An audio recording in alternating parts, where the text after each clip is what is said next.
Welcome to the Inside Silverstone podcast, a business-focused podcast covering all things tech, engineering and innovation.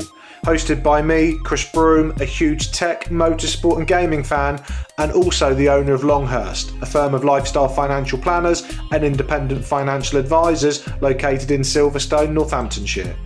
This is a series of unscripted and unpolished conversations with leading business owners, thought leaders and high-tech talent where we discuss their experiences within the Silverstone business and motorsport region. We will also be asking them to share their knowledge, insight and their thoughts on the future just for you. If you're looking to learn more about the Silverstone high growth region and commercially connect with like-minded peers, you've definitely come to the right place. Welcome to Inside Silverstone.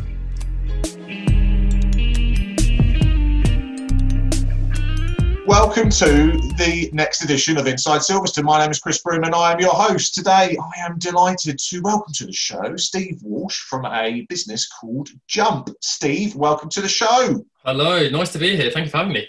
Recorded via Zoom. Obviously, this is going out on sort of YouTube as well as the other podcast apps. But yes. Oh, they've done my hair. Oh, no.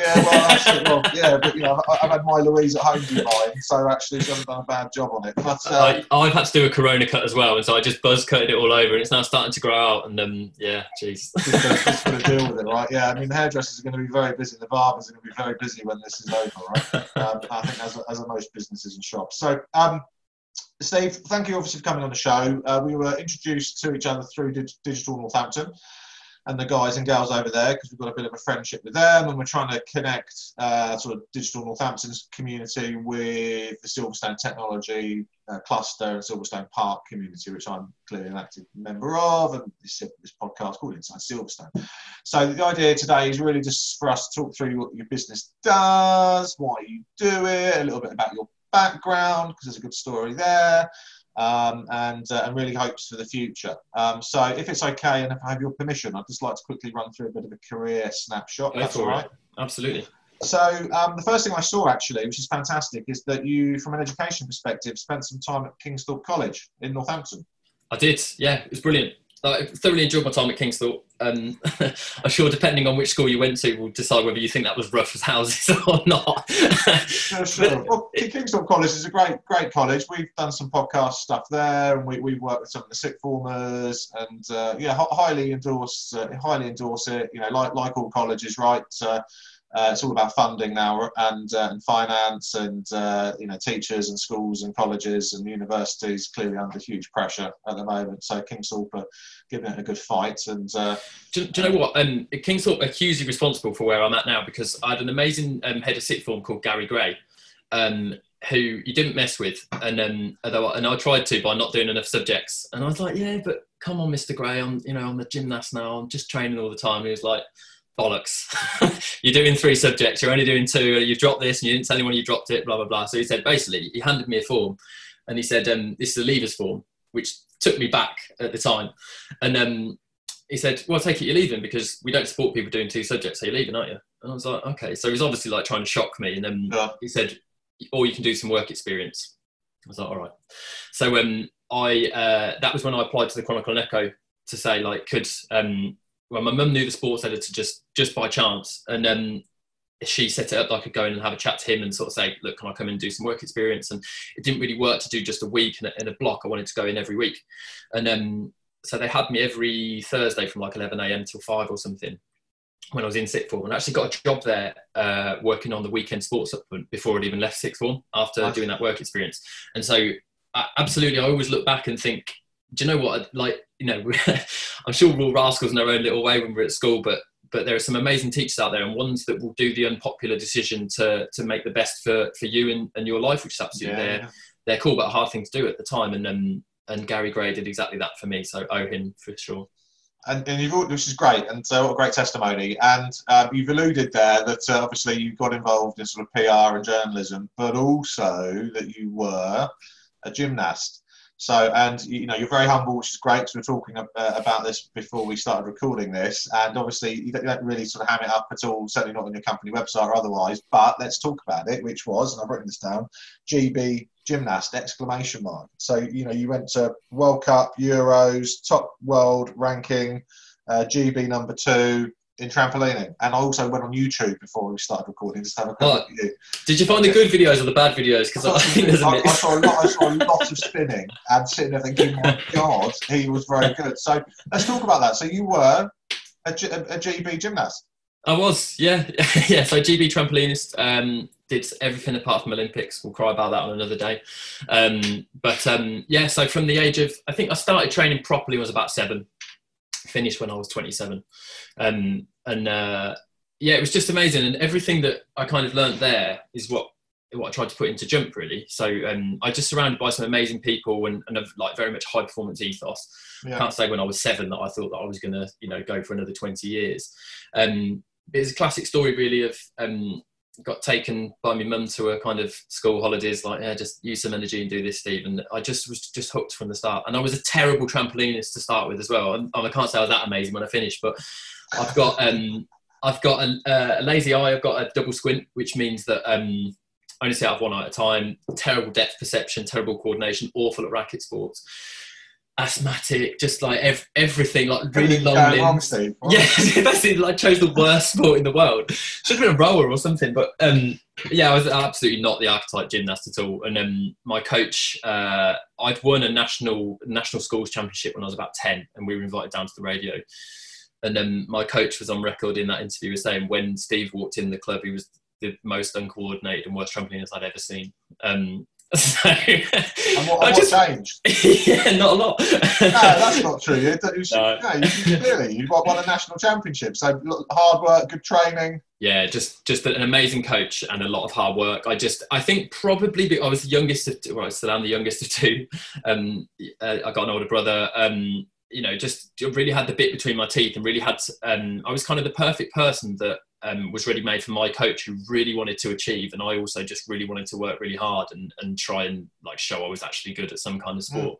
And I think we just clicked, and I just worked as hard as I could. She gave me all the tools that she could, and yeah, we did all right. I mean, I was top 30 in the world officially. I think if we were all on our day, I could have pushed that more into top 25, top 20 maybe. Just a brilliant time. That's amazing. And so which is great. And so when did you get into the GB squad? What age was that? And how does that work? Educate me on how do you get into the GB squad? So and that's presumably just due to success, and they come along and say, you're good enough, we want you in the GB squad. Exactly that. Yeah. So you do obviously national competitions, or you work your way up the grades. So I worked my way up to the national grade, and then I think maybe 11 or something, I got invited into the GB squad for your age. Mm-hmm. But again, it fluctuates so that it's not a constant. And I think it's a bit like business in that sense, that it's not just this linear path to success. So I had years when I was pretty bad, and you have injuries and stuff, and I was out of the GB squad at times. I was probably out of the GB squad at the hardest time, which is when you get to like 18, which if you're maybe like a bit progressed more than I had at that age and a bit more of a natural, then you would seamlessly go from a junior to a senior in squad. But I was probably out of the GB squad for about 3 years, between 18 and 21. It took a lot of faith to kind of stick in there. And a lot of people probably thinking like, why is this guy still going? He's never going to make it. But and then I got back into the GB squad at senior, and again, like dipped out when I had bad periods of form and stuff like that, and bad injuries. But yeah, it's. I think that's probably one of the lessons that people learn in life, isn't it? That it's not that linear path and everything. Once you step on that first rung, that you just climb the stairs. It's absolutely very, very different. And then gymnastics certainly taught me that, and to take that into business and speak to clients about that is quite powerful. And did you have to work during that period of time? So when you're sort of 20 through to 27, presumably GB squad doesn't pay the big bucks. Yeah, if only. Yeah. You read the stories in the press, but presumably that wasn't the case. Do you know what? I had this hilarious. My friend Jamie Moore, who used to train me, she went to the Sydney Olympics, and she was like a senior trampolinist. And I was sitting in work one day when I was working at the Cron, which I'll come back to. And I heard someone across the office saying, "I've just seen Jamie Moore in my gym. Surely she's got some more money to go to a better gym than I go to." And I was thinking, I know Mauro, and I know she hasn't got anything. She hasn't got sitting on a mountain of coins. But there's just this perception, and so I worked throughout my entire time as a senior gymnast. So I like following on from the getting the part-time job at the Chronicle and Echo when I was at sixth form. I worked my way up to be a sports writer, and I worked as little hours as I could. I had amazing some amazing bosses there. Mark Edwards, the editor, Steve Pitts, sports editor, Jeremy Casey, sports editor, who kind of just let me go in at 7 a.m. so I could finish at 3, so I could go training afterwards, and let me cram stuff in at the weekend so I could have Mondays off and stuff like that. But yeah, working full time, it's really hard actually, in that obviously rest and recovery is one of the most important things you can do as an athlete. And used to get back from World Cups, so fly to a World Cup on a Wednesday, and we'd get home in Sunday afternoon, and I'd go straight to work. I'd go and do the results pages for the sports supplement because I didn't have any more time off. I didn't have any money, so I had to go in and earn. And but it probably kept me like pretty grounded. Don't be wrong, I didn't appreciate that at the time. I was like, why can't I just be like, you know, some of these cool kids that have more money than don't have to work and train full time? But eventually I did take the plunge. And I was earning £350 a month from lottery funding. And I decided I was going to quit work and I was just going to live off 350 quid, which is the exact amount of bills I had living at home. I had no wriggle room to do anything. But it was amazing. It was like, why, you know, just hours every day living your passion, and you don't really care about money at that point. Don't be wrong, it was ultimately a little bit of a downfall in that it's kind of, I did okay. I had a few injuries, didn't manage to work my funding level, and didn't manage to get any sponsorship. And in the end, when I was 26, 27, I was like, do you know what? I just kind of can't do this anymore. I was improving loads. I absolutely loved training still, but I was living at home. I had no kind of career plan. I had no money. I had, as a result, outside of trampoline, I didn't really have any life, you know, because money opens doors to be able to feel like you're progressing in life. And there was like days where I was like, I don't really feel like I've done anything different since I was at school. I still live in the same place, do the same thing every day. 2012 had kind of been and gone, and I just decided that, you know, it's been amazing, but the equation doesn't quite add up anymore. That what I'm getting back from this doesn't equal what I feel like I'm missing out on, which had been fine up till then. It was just, I think everyone reaches a point in life about anything. So, and that was when I moved on. And so moving on, ended up being involved in various positions, editor positions, PR roles, and then in 2015 you launched Jump. Yeah. I never looked back so far. I think you probably, like any sportsman, when you leave such a kind of glue in your life, you do kind of float around a bit going, okay, well, what is this thing that they call life, and what do we do now? And kind of, yeah, I did a few roles, did a few sort of projects and things with people. And then it built up, you know, it was quite good in that I'd managed to build up my expertise while working as and doing gymnastics, and while doing some projects after that, to kind of have enough skills to then actually start a business and feel confident enough in it, and also built enough contacts to actually start with some clients as well, which is absolutely the key. Like, I've been running my own kind of very, very small PR business. It wasn't, you know, it didn't even promote it as a business. It was more just doing some work for people while I was doing other things. And then it got to the point I was like, okay, I think this is what I want to do. And do you know what? I also don't want to make it necessarily about me, because I want to have a team. Up to that point, I've been trading under, just doing some work under my own name. So I started Jump, yeah, it's done all right. You know, we've done 5 years now. I think we're 5 times bigger in year 5 than we were in year 1. Done some amazing projects. So yeah, delighted that I did it. What does Jump do? So for those that haven't come across you yet, what is the business, and sort of how do you do it? So it's a marketing company. So we do everything from build websites, design animations, write content, and the creative side of marketing. We don't go too far into kind of like touch point marketing and too much into analytics. Don't do SEO or anything like that. And we try not to make it too complicated in terms of like what we offer. Essentially, we offer a service to help people connect to other people. So help businesses connect to audiences, that kind of thing. They come to us, we work with them strategically to work out who their audience is, where they are, how we might engage them, and then go down that route. And presumably you've been able to take things that you've learned from the sporting world and sort of apply that not only in your business but the clients that you're working with. Yeah, it was a really conscious decision actually when I started Jump. I mean, obviously it's named after you know, the trampoline side of things, but like ethos wise, I wanted to bring that in as well. In that, like, sport, it's not, there's a difference between like simple and easy, and people sometimes blur the lines, but you know, something can be difficult but still be simple. And then what we used to, you know, look at when we were trying to be number one in gymnastics world was just to say, well, okay, what is that score that you need to get, and therefore what are the deductions on each skill? What do you need to do to win, rather than it be this mythical thing? It's actually a really tangible element, and especially in gymnastics, because you have like scores for each move, and scores for each element, which equal a total score for everything. It's like, well, just break down, like find where you want to be and break down the steps to get to there. And that was probably the number one thing that I took from gymnastics into business, in that, well, if we want to get a brand to here, and let's just look at what that looks like, and that kind of trail. But equally, sport and gymnastics is an individual sport rather than a team sport, and it's basically all about that person that's competing. So in a really, really cool way, like when you're a gymnast, like your ego is absolutely huge because you've got this team around you that just solely exists to help you be awesome. Business is very different than that. That was probably a learning curve, but it did teach me that everything is about relationships, and about unique relationships. So whether it's part of managing your team, you have to manage people in a different way. Just like when you coach, you have to coach people in a really different way. But equally, if you can learn how to engage with people, and learn what makes people tick, and learn like how to really bring people on board, you can take that in and actually make a real success of what you're doing.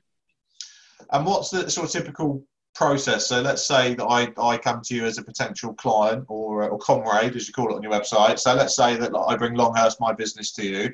What's the sort of process that you sort of take us through? How do you do what you do? We have our own kind of framework, which is called Ponder, Research, Dream, Deliver. And essentially, I won't necessarily go into that too deeply, but essentially we just want to know, like, firstly, what are you trying to achieve? That is the number one thing that, believe it or not, sometimes gets missed out, because we kind of talk in all these different ways around what's possible and things. But actually, like, number one, what are you trying to achieve? And actually, like, get down to the nub of that. Oh, we want more customers. Okay, well, how much is more? And why do you want more customers? Is that kind of a head goal or a heart goal? Is that driven by like a bit of ego, which is no problem, we just want our biggest business to be bigger? Or is that actually driven by, do you know what, we've got a kind of turnover issue where we need to get in, to some monetary value? When we work with people strategically like that, we get a much better result, because actually sometimes, we'll quite happily, I say turn people away. I don't mean refuse to work with them, but I mean say, do you know what, like, for everything that we've really found out that you want to achieve, you're probably not going to get that from us, and this is going to be a failed interaction for both of us if that's the case. You might be better go and see X and Y. On the reverse side, a lot of the time we can help people in a really deep manner, but you really need to know what they want and why, and what their actual business problem is. We see people, for example, we might do some internal projects where people come in and say, okay, I want to do some internal engagement. It's like, well, okay, why is that? It's like, well, we don't feel the staff are engaged. It's like, well, okay, is that a factor? Is that an assumption? And then should we do some work so we might do some audience research internally to say, well, okay, are these people engaged or not? And if not, we get then a bit more of a why.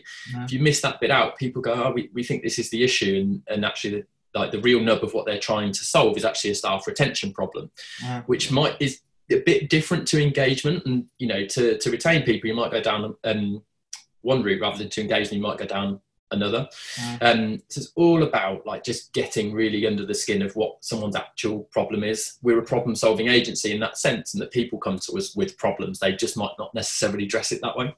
And so just from what you just said there, so it's not just about building websites and attracting new clients and customers into a business. You can also go into a business to help them understand and communicate better to their existing team of employees and staff and what have you. Yeah, I think under like marketing, the sexy side of marketing and what we do is obviously like animation, websites, that kind of thing. But we just more see them as vehicles to get messaging across or to engage people. And, I'm sure you know that yourself with your own business, your website is a funnel to try and get people to engage and contact you to then start that personal part of what is actually your business process.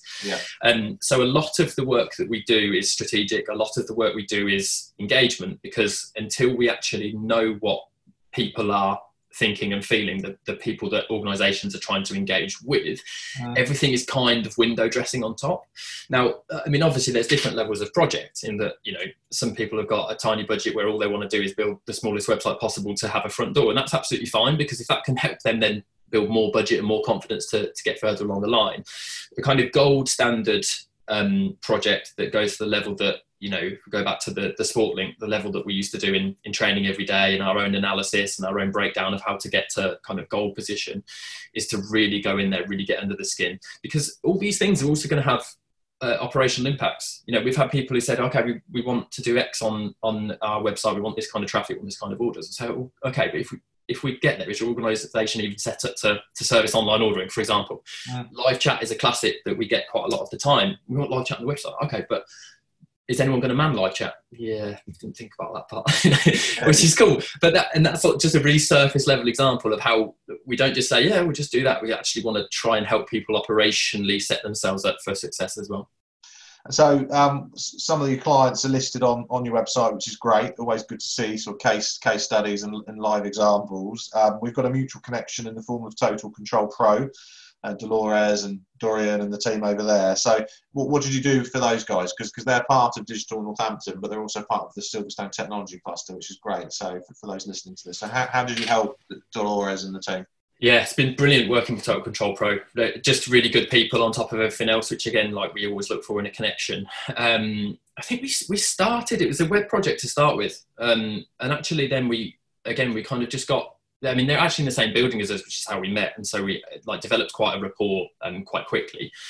Just got under the skin of what they were doing, which was actually launching their new product, which at the time was kind of being called Total Control Pro Lite, just as a kind of temporary name. And so we did some work with them around actually understanding the customers as part of the website journey, and ended up actually then doing the naming and the branding of some of these products, and actually inputting into what their new product line was going to be called, which was Activate, Energize, Enterprise, which was very evocative, very call to action type names. We branded them all differently as well, so they could all stand alone, because they are quite standalone products. And then we've been right along the line with them from brand. I mean, we tweaked the logo as part of that product as well, just brought it kind of, I think they were probably 3 or 4 years into their journey at the time, and that maybe now 7 or 8 years on. So it was right at a point where we could actually start to evolve what they've done so far. It's really brilliant to be part of it. And we've done full then animations for trade shows, branding for trade shows, and actually working with them currently on their new kind of product Mark II, and the visuals of how that'll actually interact from a user perspective as well. So yeah, they've been great. And do you know what? One of the things that gets missed out in when we talk about business sometimes is the value of not just personal relationship, but what that means. And for us, you know, we have not so much right now, but we have informal meetups where Dorian and Dolores are part of that as well, where we actually share best practice amongst business and talk about, actually, this is the challenge I found in my business recently, and have you guys got any tips of, like, from an outside point of view, what you might want to share and how we could solve that, and vice versa. So there's a lot of that around the county. From what I've seen, we've got some great relationships with people where we'll actually like talk about like business aside from just, you know, agency to client, and they've been a big part of that as well. So yeah, fantastic. Yeah, I think mutual collaboration like that, where you can turn professional client type relationships into friendships, is critical. We have a saying in the business, you know, clients become friends, friends become clients. And one of the basis for us to bring a new family in, or new household, or new business in as a client of Longhurst is, first of all, do we like them? Do we want to help them? Can we help them? But actually, can we see us becoming friends and off-grid socialising, going for a beer, game of golf, shooting, and sitting down and off the record talking about business and operational challenges and all of that stuff. So, yeah, highly endorse that. And it actually led to us producing the mastermind sessions, which is a sort of spin-off of the podcast, where we get a group of people together, including folk from Digital Northampton, just to talk about best practice or challenges or whatever it is. So Digital Northampton, so that we got introduced through the team there, which is great. So what's it like being part of that community? Yeah, it's been great. I think it was... I probably didn't necessarily think about it too much before, but when Richard and David first came to see us and talk about it, I actually realised it was something that had been missing. And you know, we've done business as part of it as well. We've met people as part of these informal kind of meetups and things that you know, we've done business with. We've also learnt skills, because we go to a lot of the early birds as well, which is a skills sharing type session. And yeah, I mean, I think one of the beauties about Digital Northampton is that though I might be misreading this, it doesn't feel like it's necessarily owned by anyone, and that's its strength. It's not owned by someone that's then trying to like push agendas or anything. It like feels very fluid. So I don't feel any ownership as part of it. I just feel like a positive contributor. And probably as a result of feeling like that, you contribute positively more. You try and support a self-driving community. And it links back to, you know, what you were just saying about you know, clients and friends, and do we want to work with these people? We work with Digital Northampton because we feel it shares our values. And we actually, a few years ago, took the step of writing our values and then putting them on our wall. We have like a massive values wall of when people can see when they come into the office. It holds us to our own standards so that we see them every day, and our PDRs are done by them, our recruitment's done by them. Every decision we make is guided by those values. But equally, when people come in for a meeting, you go out, make them a cup of tea, and they read your values. And within 5 minutes, they know if we're going to be the right company for them. And we won't be the right company for everyone. You know, we're a little bit more off the wall. We're like, you know, a bit more casual in the way that we deal with things. I don't mean that as terms of not attention to detail. I mean it in terms of we are quite relaxed. We don't like to be too formal. We like to have friendly relationships with people. And the Digital Northampton initiative, they've shared kind of our drive for excellence and improvement, and they've shared that kind of informal, relaxed nature of dealing with people. So it's been a pleasure to be part of it. And what are your core values as a business? Yeah, we've got a lot. Give us three. My favourite one is probably awesome as our only standard. Oh, I love that. I saw that on your website. I think that's really good. Thank you. We've got own every mission, embrace every failure. Love that. And that's about... we do make mistakes, and the only way that we learn from those is to own them and embrace them, and actually then, you know, take them on to, okay, how do we improve next time? That's been a big part of our internal work with the team as well. And I'm trying to think if I've got a third kind of favourite. Probably put people, passion and partnerships before profit. In that, you know, talking to someone about this the other day, you'll be in the exact same position. It's a delicate balance, quoting for projects, winning projects, making money from projects, and making sure that the business you know, pays for itself and things. If you get too hung up on your service level agreements and are like, oh, you've gone an hour over or something like that, it's really not going to work. And that's about partnership and about understanding that actually, you know, it's a give and take scenario. But it also led us into, you know, we do a lot of charity work. We built the Hope Centre in Northampton. We built their website for free as a project to help them. That's the homeless charity. Yes, exactly that. Yeah. Sorry. Yeah, well, we donate. I donate clothes to them. Oh, great. Yeah. So and we host that and maintain it for free every month, and built it, like I say, as our yearly project. And that again fits into people, passion and partnerships. Actually, we can do so much good for our community, whether that's, you know, working with small businesses and passing on knowledge, whether that's doing free projects or heavily subsidised projects, whether that's actually building partnerships that are win-win and aren't just about SLAs. So yeah, probably that, I think. Great. We're 30 minutes in, Steve. Oh, boom. Is that a bad thing? Are we going to go massively over? Or? No, we're good. So before I get on to the last couple of questions, is there anything whilst we've got you on air and also video, anything else that we can cover off? Anything else that you want to say? Probably. Do you know what? It'd be good. We never speak about this, but one of the coolest projects we did combined, you know, came directly from what I used to do sports-wise, in that when I was gymnast, I used to try and kind of say to the events team at British Gymnastics, well, you know, competitions, could we do this, could we do that? Only really small. And as a result, when I stopped competing, they said, why don't you come and do some commentary for us? I did some commentary. And then again, I was always trying to input on production because I'm just naturally passionate about it. And they said, well, why don't you come and join the events team and do some freelance work with us? And that kind of went on and on into bigger roles and bigger roles. And then one of the first jobs we did as Jump was we got appointed to lead the arena direction on something called the International Tennis Premier League, which was basically like a tennis version of the IPL cricket. And so we were only like 2 months old as a business, and I was working in Singapore, Dubai, Philippines, all over Asia on this tour, and I was literally courtside directing this arena show while Federer and Nadal were playing in Delhi, which is just the most insane experience ever. 2 months into a business. Sorry, say again. 2 months into a new business. Yeah. But the funny thing is, as a result, I was also like in the downtime of then suddenly playing some of these points, I was also editing websites because like we didn't have enough necessarily resource to cover it. But that was just an amazing. I was away for a month. Everything was paid for apart from alcohol on the whole trip, so it was just one of the greatest experiences. So that was fantastic. But anything else that I want to cover off? Do you know what? I met up with. I was in Auckland last September, and I met up with a guy called Tristan Collins, who is head of coach education for High Performance New Zealand. And he used to be the Olympic performance director for gymnastics when I was competing. So I knew him, hence going and meeting up with him. And he said something that I'd never thought of before, which was like really kind to me, but really interesting.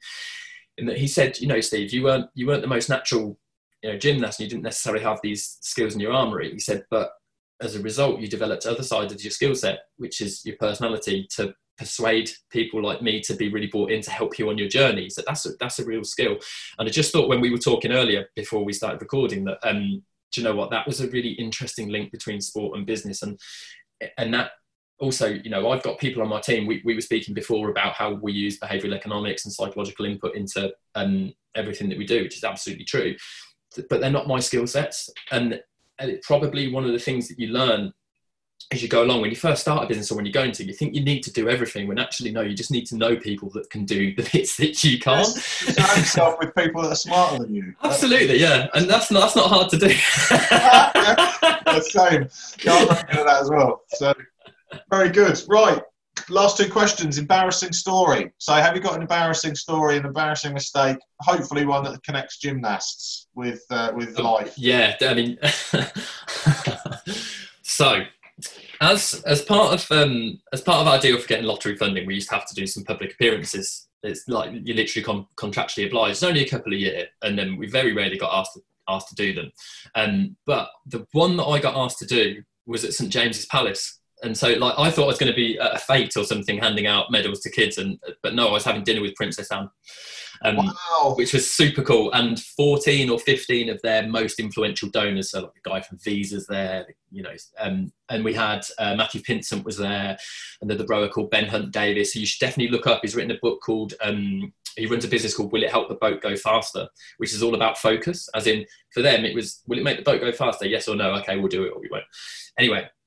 So we're all at St James's Palace, and we're in the drawing room, and everyone starts filtering through to dinner. But I'm talking to Princess Anne, and but just her and I. And obviously, no one wants to interrupt her. So everyone's gone through to dinner. It's just me and her left in this room, and I like a chat, so I'm kind of continuing it. And someone's trying to butt in, and it's absolutely hilarious on its own.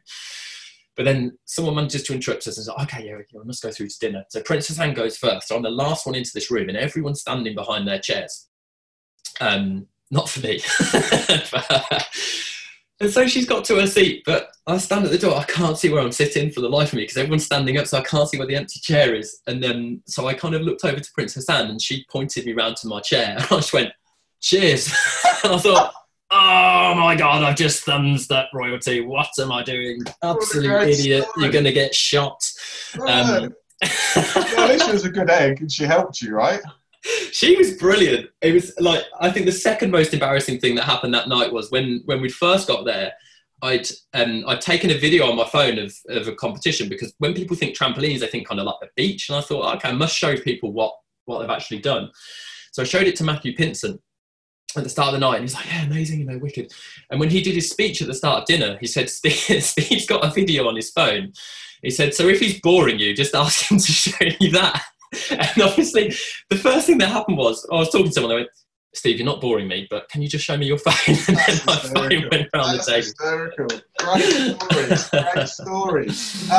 Life advice, last question, and then we'll close down the show and the interview. So last question is life advice. So, for example, we know we've got students from Kingston College listening to this, plus some of the other sort of tech communities around here. So, you know, if you were to take yourself back to 18, 20 years old, especially when you were, you know, in and out of the GB team, for example, what one bit of advice would you have given yourself back then that you know now? Everything will be all right. I'm not saying that's great advice, but I think coincidentally, so I got tagged in something on Twitter yesterday that was like 5 words of advice, and then I said, never let your dreams become pressures. Because I think that sometimes we can feel that, yeah, I really want to do this, and then it starts to become such a burden. But the reality is, like, most things are like totally achievable, and the only kind of exceptions to that, I'm never going to run the 100 meters as fast as Bolt. So, okay, there are some genetic implications and things like that. But apart from that, like, everyone comes into the world knowing zero. Everything that we have now is totally developed, and everything that any skill set anyone has. We've got a Steve Jobs quote on the wall that talks about stay foolish, stay hungry. And that was from a speech where he says, look around you. Everything you can see has been developed by people who stood in the same place that you have, you know, like building construction, apps, you know, AI, it's all just made by people. And it's all just made by people that tried really hard and got really geeky about learning skills. It's not natural. You don't wake up as a programmer. So I think that I would just say, just decide what you want to do, and then put the steps in to work hard to learn how to do that. And you'll be able to do anything you like, and that will see you pretty all right in life. Steve Walsh from Jump, thank you so much for coming on the show. Fantastic episode. It was good fun. We'll make sure we leave some links for your website, etc., in the show notes, and I'll also find Will It Make the Boat Go Faster? A link for that as well. So if anybody wants to buy that, presumably you can get it on Amazon or any other reputable bookstore or Audible. But yeah, Steve, thanks for coming on, and look forward to physically meeting you when we're allowed to, when this COVID nonsense is over. Yeah, likewise. Thanks ever so much for having me. Thanks for coming on. Cheers. The Inside Silverstone podcast is produced by the team at Longhurst for the benefit of those with a passion for all things tech, engineering and innovation. For more information, please visit longhurst.co.uk/Inside Silverstone, whilst also remembering to give us a 5 out of 5 star rating on iTunes. Please note that neither Chris Broome or Longhurst work for Silverstone Park, Silverstone Circuit or Silverstone Technology Cluster.